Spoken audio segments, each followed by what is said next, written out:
Thanks, Mayor Kitty Pissy. Sorry, I dropped the ball there. I was talking. I'm distracted. There you go. Val distracted me. She actually said she put a link on Facebook to the signature page for the petition that they were talking about earlier. So, next up is going to be a retired UPS driver, Tom Sabin. Doug. Sorry, why do I keep calling you Tom? I have no idea. Anyway, I just met him a few days ago. He actually lent us his sound system, and he's going to talk about his views about the Postal Service losing a day of delivery. I hope it doesn't seem too strange for an ex-UPS driver to be talking about how great the post office is. But if you think about it, I can send a birthday card to my granddaughter in Ohio for less than the price of a candy bar, and it's going to get there.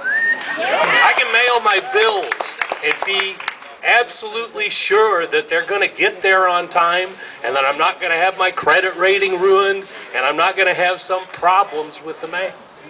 We have an incredible, reliable service, and my delivery area for 25 years on the same route was a rural area that bypassed the big metropolitan area of Junction City, and whose city was downtown Monroe, which I think has 660 as its population sign now. That town is absolutely dependent on having its post office.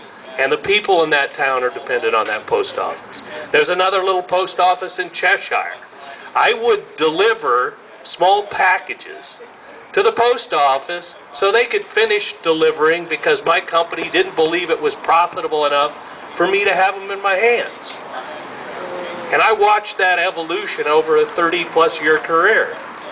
At some point, we're looking at a philosophy of privatization that believes in not confusing the issue with facts.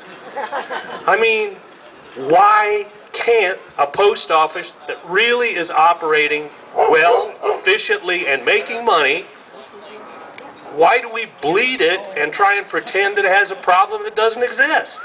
I mean, this is not business, and in whose interest is privatizing the post office? Not the little old lady who can't afford a computer and doesn't know how to use it. I mean, for God's sakes, my mom's old enough, she can't use the one she's got. We got to help her get on the email. But what really strikes me is just how much we are devaluing the jobs and the people of the post office. Now, I've been, as a route person in the same area, a trustworthy person where if a kid was lost, he could come up to me and ask me to get in touch with his mom or whatever, and you know, that is a fireman, a policeman, a UPS driver, and a post office guy, right? I mean, we are straight up people that can be trusted in the community.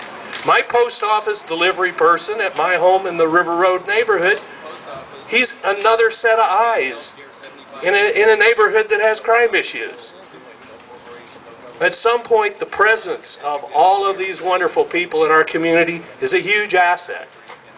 And just felt that that's something that, you know, we all need to remember and think about. Thank you.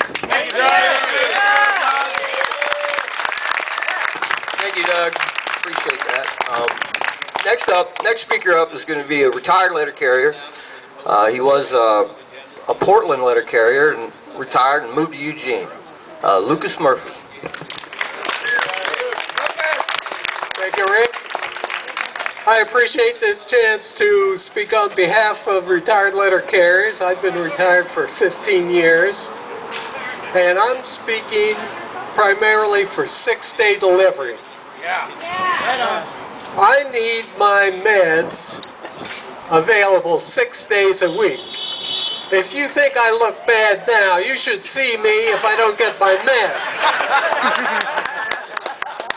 Now, I see John out there, I see Jack, Steve, Bruce. When you guys get a little older, and there's Maggie, and Jamie, don't forget Jamie, you're going to need those meds 6 days a week. Let's keep 6-day delivery, folks.